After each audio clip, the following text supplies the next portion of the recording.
Hello everybody, welcome back to Kelli Jelly Plays Dream Daddy. It's been about 24 hours since my last sit down. I've stepped away from this game, picking up here, and to recap last time, we named our daddy Stefan Me Daddy.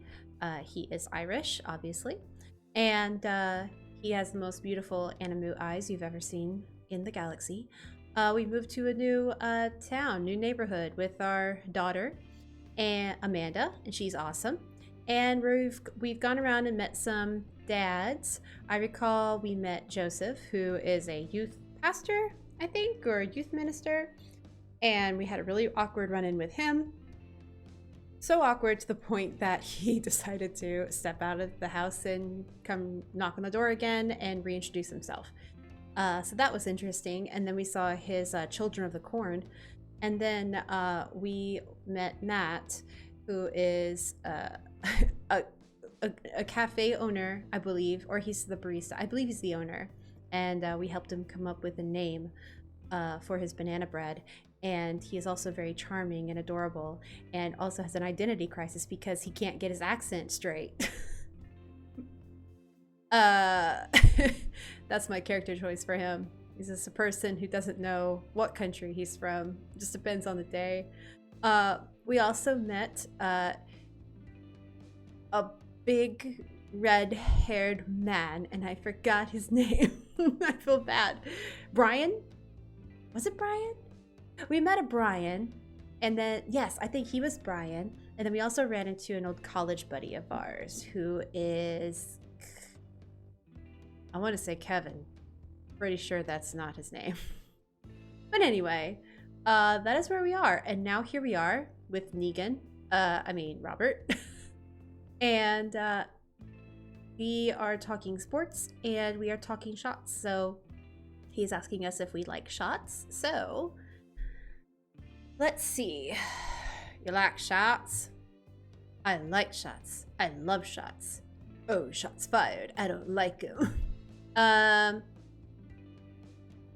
am actually not big into shots. I used to be, but back in the day, but I can't now. But I'll do it once in a while. So yeah, I like shots. Huh. That's your voice? I don't know if it picks up on the audio that well right now, but he just was like, huh. I do not picture him with a kind of voice. Thank you. Robert nods to Neil, who serves up 2 shots of whiskey. He hands one to me. Huh. Oh my god, that is his voice. Here's to your health. We take the shots. The whiskey burns going down, but I try my hardest to look tough. Well, I'm tough. Wait, I think this is what making friends is. Okay, Stefan, this guy's out of my friend league, but I think if I play my cards right, we'll be pals in no time. Compliment his cool leather jacket. Compliment his rugged good looks. Oh, that's... Compliment his hand tattoo. Huh. Well, do we want to just be basic? Or do we want to already come right out of the gate complimenting how he looks? Or do we want to dive into the meaning behind this tattoo? I'm kind of curious about the tattoo. I want to take things slow. I want to explore the other daddies. I don't want to commit. You know, I'm not looking to bed a dad on day 1, okay? I just moved to this neighborhood, so compliment his hand tattoo. I like your tattoo. What does it mean? Oh, was that bad? This blackness just came out of him. Like, whoops. That's okay. We can clean this up. It's a reminder. I wait for him to elaborate, but it seems like he's done talking. Man, this guy's mysterious and cool. Way cooler than I am, at least. Robert signals to the bartender for another round. What are you doing here? What are you doing here tonight? My daughter kicked me out of the house, running from my problems, trying to make friends.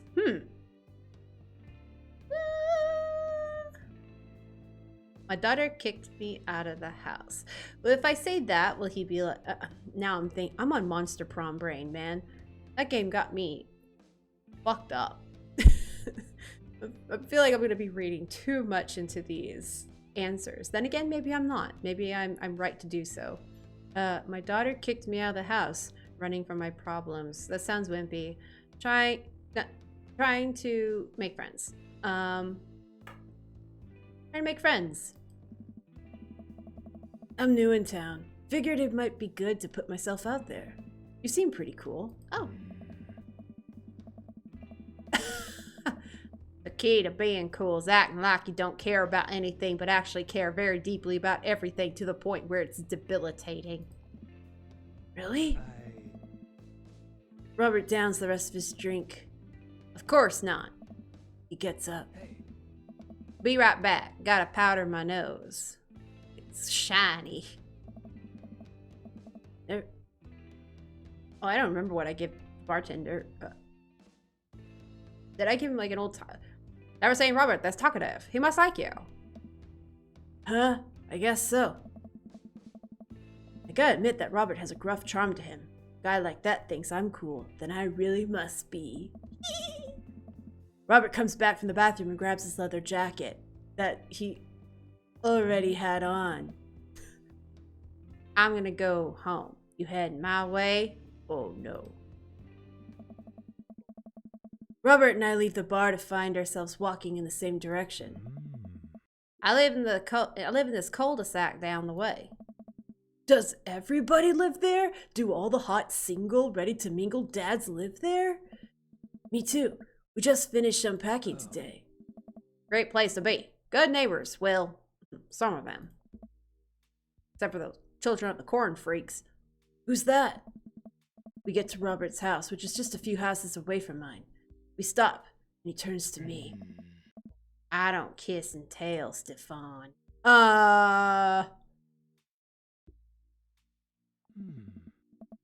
are we doing this or what?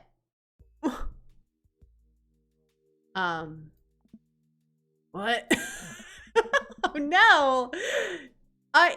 No! I want to mingle. I'm not gonna be sticking my whole hand into the honey pot, whatever you want to say. I don't want to have sex with you tonight. You know, do you want to come inside or not? A wave of realization rushes over me. I anime blush. Lay it on smooth, smile and nod. No, thank you. No, thank you. I'm being dead serious. No, thank you. I better call it a night. Catch you around. Now he's intrigued. Now he's like, oh, I'm gonna get you. Oh boy. Everyone wants my butt. And I'm okay with that. I head home, head buzzing with whiskey. What do you mean by, are we gonna do this or not? Plop down on the couch, and I'm asleep before I even get the chance to take my shoes off. Do it once, do it right. I wake up to a text from an unknown number. Oh, Craig was his name. Yeah. Okay, that was Craig. Rise and shine, early bird. Still want to work out? This is Craig, BT Dub, smiley face. Holy crap, it's 6 a.m.? Who does 6 a.m. anymore? Without realizing it, I drift back to sleep. Whoops, must have winked back out. I checked my phone again. Hey, bruh. Still wanna get your swole on? I'm ready to tear up the track. Hit me up. God, the last thing I want to do right now is work out. But it is Craig. I do want to catch up. Go back to sleep, go to the gym. You know what? Let's do some harmless gym activities. Non-sexual gym activities with Craig. Hey man, I need a few minutes to wake up, but let's meet in 20. A few seconds. Another text comes in. Sure thing. Meet me at the gym. I stretch and my bones creak. I gotta stop falling asleep on the couch. I throw off my blanket and, hey wait! I don't remember falling asleep with a blanket. Amanda must have tucked me in after I fell asleep. Bless that child. I reluctantly brush my teeth, throw on the only clothes I own that are even kind of gym appropriate, and head out. The neighborhood is quiet and serene this early in the morning. Birds chirp and the grass is still wet with dew. Surprisingly, the gym is pretty crowded. I spot Craig standing out front, stretching. Of course. He spots me and waves enthusiastically. Hey, bro. Good morning. I don't know what voice I'm giving him. Hey, good to see you, man. I'm definitely not as pumped as he is. Maybe I should have had some coffee before I left. Ready to kick some butt, bro? I love his purple eyes. He has purple eyes. Are you a demon? Anyway. Gotta stay posy, dude? I don't know what that means.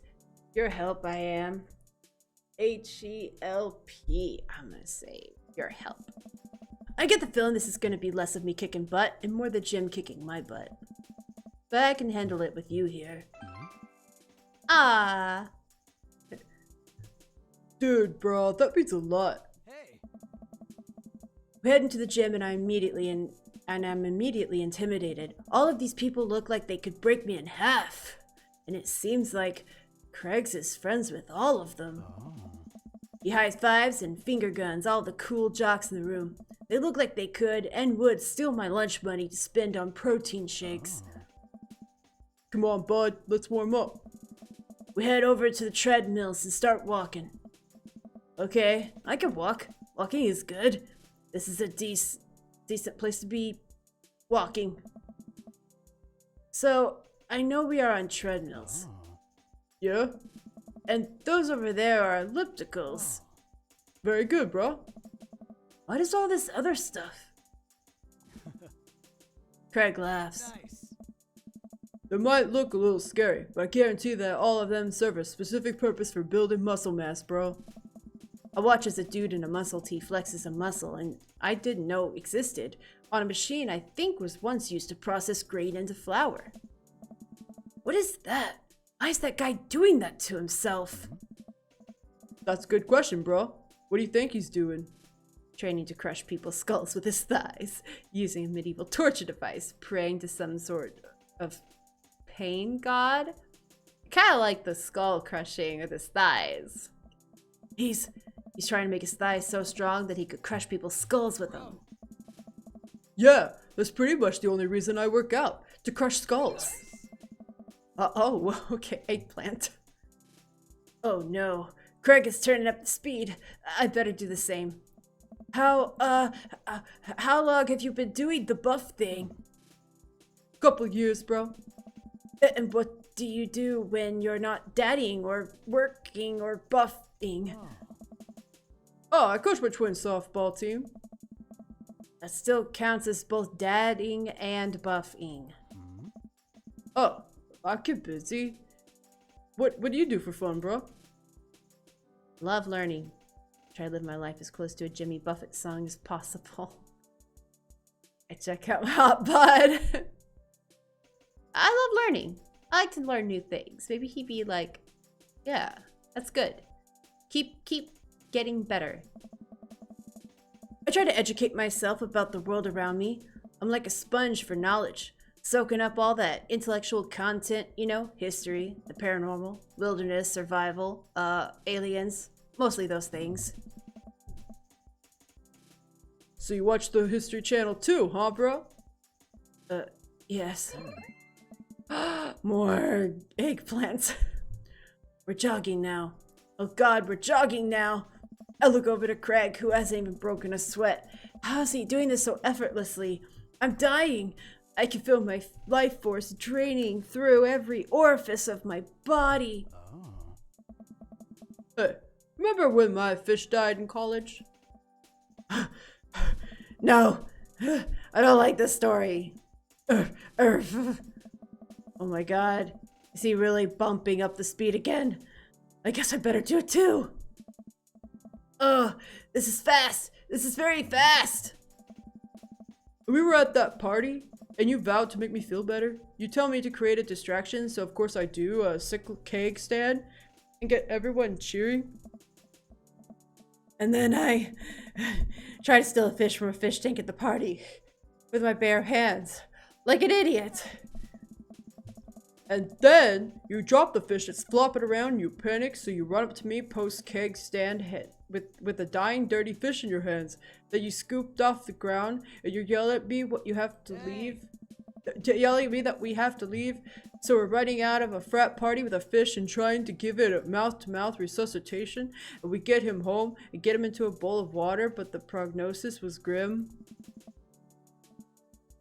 And the next day he's alive and well. They never did catch the great fish thieves of Grand Ridge, and they never will. I shoot off the end of the treadmill and crash into the wall. Jesus, that hurts. Dude, bro, are you okay? Craig offers me a hand and looks me over for injuries. I'm fantastic. I managed to stand up and rub my back. Doesn't hurt now, but I'm sure it will later. Oh, man. You don't have to push yourself like that, bro. You'll always know your limits, bro. Well, I think I might call our gym adventure here. You sure, bro? Yeah. Oh. Alright, bro. Well, here. I brought you this. Craig hands me a shaker bottle full of a thick green liquid. I stare at it with what must be apparent distaste. Oh. It's a protein shake, bro. Oh, thank you. He wants me to drink it? Oh boy. Here goes. I take a small sip. It's actually delicious. Wow, this is really good. Good for you, bro. It's my special recipe. I'm pretty proud of it. Let me know if you ever want to work out again. Maybe we could try riding around the neighborhood if treadmills aren't your speed. No dad pun intended, bro. Good one. Well, I'm gonna go put some ice on this. Everything. I'll see you around. I leave the gym feeling ashamed. Craig used to order delivery from the pizza place across the street from our dorm, and now he can run circles around me. Literally. Man, I really gotta work on this dad bod. What are you talking about? You're fit as a fiddle. Yawn. I get home and lie down on the couch. It hurts to move. Oh God, I'm so old. Just bury me and put me in the ground and let the worms feast on my flesh. Oh no, I must have fallen asleep. What time is it? Shoot, it's 3:55. I'm supposed to be at Amanda's school in 5 minutes. I frantically put on some clean clothes, apply a generous amount of deodorant, and run out the door. I arrive at Amanda's school and check in at the front desk. They give me a bright orange visitor sticker and send me on my way. I'm barely awake and feeling pretty haggard, but hopefully nobody will notice. I check my watch and am relieved to see that nothing. Why am I yawning? 2 minutes late. Wait, was it room 103 or 108? I spot a youth standing at his locker and approach him for help. Excuse me, youth. Do you know where Mr. Vega's classroom is? Oh boy. He is the guy who holds glow sticks and does that dance where they just like spin their arms around and then kick the ground a lot. I don't know what kind of dance that is, but it's dumb. The youth turns around and looks me up and down with heavily lined eyes. Come on, kid, I'm late for a meeting. Mr. Who? Mr. Vega. I don't know. Have you tried the exit? Okay, wise guy, are you gonna help me or not? Fine. Up those stairs and to the left. Can't miss him. I head up the stairs and walk around, unable to find Mr. Vega's class anywhere. After a couple minutes of searching, I head back downstairs. That punk youth sent me on a wild goose chase. I get back to where that low-rent Gerard Way is standing, fully ready to give him a piece of my mind, when suddenly a head pops out of the classroom next to his locker. Oh. Huh. Lucian, don't you have a third period to get to? Fine, Mr. Vega. Wow. I'm officially 10 minutes late. I glare at him as he walks away. We're not cool. You must be Stefan. Stefan be daddy. This period's almost over. Would you mind waiting in the back? Mr. Vega leads me in, and I take a seat in one of the comically small students' desks in the back. I might get stuck in this. Alright, where were we? Now, who can tell me about the unreliability of the narrator in J.D. Salinger's The Dangers? I'm uncultured, catcher in the rye. Yes, Colin? Colin stands up and does the thing where he blows into the crook of his elbow to make a fart noise. The whole class erupts in laughter. Alright, everybody. Very funny, Colin. It was actually pretty funny. But please sit down. Now, Holden Caulfield is an unreliable narrator in the sense that... The bell for the end of the period rings. All the students immediately get up and make a break for the door. Sweet manchego. What? Remember to do the reading and answer the response questions on page 194. 194 in your textbook. Nobody's listening. Or not, I guess. Mr. Vega turns to me and sighs. Middle schoolers, right? Don't you teach high schoolers? Both. You know, budget cuts. Right. Thanks so much for coming in. No problem, Mr. Vega. Please, call me Hugo. I don't normally do this impromptu parent-teacher meetings, but as I'm sure you know, Amanda's a very bright student, and I'm concerned about her recent behavior. What's going on? Amanda has never been the most engaged student, but I know she cares. Recently, though, she's been falling behind. She's not completing assignments and has been doing rather poorly on tests. I normally chalk this up to senioritis, but... This is strange. I thought Amanda always shared everything with me. It hadn't even crossed my mind that something might be wrong. I just wanted to ask, is everything okay at home? We just moved. She's fine. No, that's too dismissive. There's a tendency to bottle things up. No, I don't want to get too much. We just moved. Well, we just moved recently, but it was only to the other side of town, and Amanda was more excited about it than I was. See if you could talk to her about it. I know she values you a great deal and would appreciate your guidance. Hydrate. If she keeps heading down this road, I know how important art school is to her, and I would hate to see her miss on a soft scholarship money that she clearly deserves.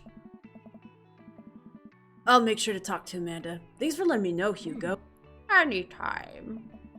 On my way out, I stopped, thinking for a moment. Turned to Hugo. Hey, Hugo? Yes?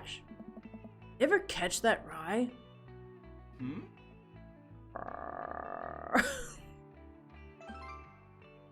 Yes. I kind of like Hugo. I'm kind of into it. Yes. I leave the classroom and make my way out of the school.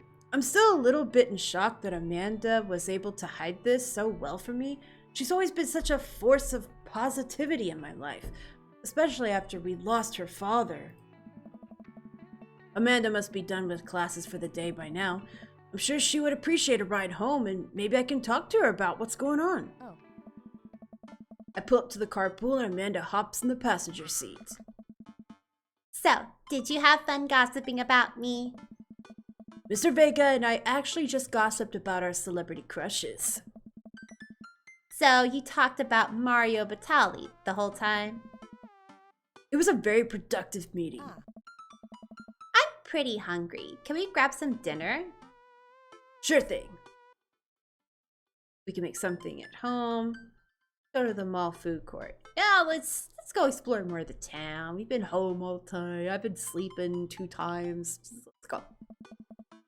Let's go to the mall. Does that sound good to you? Oh, you not like that? Yeah, sure. Why the mall? Geez, can a dad take his daughter to the mall? Will you buy me things? I will buy you a thing. Singular. Sounds like a deal to me. We drive in silence for a short while. Amanda plays a game on her phone. I should say something. You know, sometimes when a kid gets older, they find that they have to keep things hidden from their parents. And that's okay, because sometimes that's what kids do. And that's okay. But also sometimes it's good to have the parents' perspective because, you know, maybe the parents have also dealt with similar situations. And maybe they're a little cooler than you give them credit for. Anyway, what I'm trying to say is that it's good to share. Love you. Have you been reading my tweets? You have a Twitter? What? Never mind. Look, sweetie, Mr. Vega said you haven't been participating in class and that you're not turning things in. Oh, I'm fine, Pops. Senioritis and all that. I thought you liked Mr. Vega's class. It's fine. He's fine. We pull up to a stoplight and I eye Amanda. She's still texting. Just, I want you to know that you could talk to me about anything. Uh-huh. Can't tell that whatever it is, she doesn't want me knowing about it. That's frustrating. I heard MR's going to that fancy art school in California. That's exciting. Yep. Are you bummed that you guys aren't going to the same school? Yep. Amanda keeps texting. She stifles a laugh. What's so funny? It's I don't think you'd get it. Okay. Who you texting? Noah, Who's Noah? my friend. Does he go to your school? Yep. Do you like Noah? What? No! Dad! Ugh! I can't believe you would... Ugh! Dad! I mean, yes! Why would you? Ugh! Gross! So, sorry, just asking. Dad, he's just my friend. Guys and girls can be friends. He's my friend. Okay. Cheers! This is going well. Well, good talk. Love you, kiddo. She leans forward and turns up the radio. I guess that conversation is over. To the mall, then. Good job, Dad. Minimizing eating. Oh, okay. All these dad tips. I don't have time to read them. We arrive at the mall, a big indoor shopping center with a couple different floors. It's kind of dead, but that doesn't stop a mall security guard from yelling at a group of loitering teens. Let's eat something disgusting for dinner. Hell yeah! Language, missy. Heck yeah! Better. Fuck yeah! We approach the food court and evaluate our options. There's greasy restaurant after greasy restaurant. My heart burns just looking at the menus. Nobody looks happy to be here. That sounds about right. What are you in the mood for? Bread dipped in sugar? Bread with cheese on it? Or do you just want me to inject some fat directly into your bloodstream? Oh, I'll take some of the fat right into my bloodstream. I extend my hand to her. Would you do the honor of sharing some nachos? She takes my hand with a grin. Aw. It would make me the happiest, cheesiest girl alive. We order a giant pile of chips and unnaturally orange cheese from a very unenthusiastic and possibly stoned teenager. We take a seat at a rickety table and dig in. These are bad. These are very bad. But also strangely delicious. We have to eat through the pain. We enjoy the fluorescent cheesy goodness together until we were all out of nachos. So, something's been bothering me for a while. Can you explain memes to me? Can you explain memes? Which meme? All All memes. Dad. Amanda sighs deeply and places her head in her hands. Dad, it's complicated. See, memes are inside jokes shared by a bunch of people that get less funny the more people do it. So the problem is that by the time a meme gets to you, Dad, all us youths have already done the joke to death. Aw. And what's worse than that is that the movies and TV and video games will try to jump in on a meme train, but just based on how long it takes to make them. The meme will be long dead by the time it comes out, so it just dates it and isn't funny. Oh shit, what up? Dad.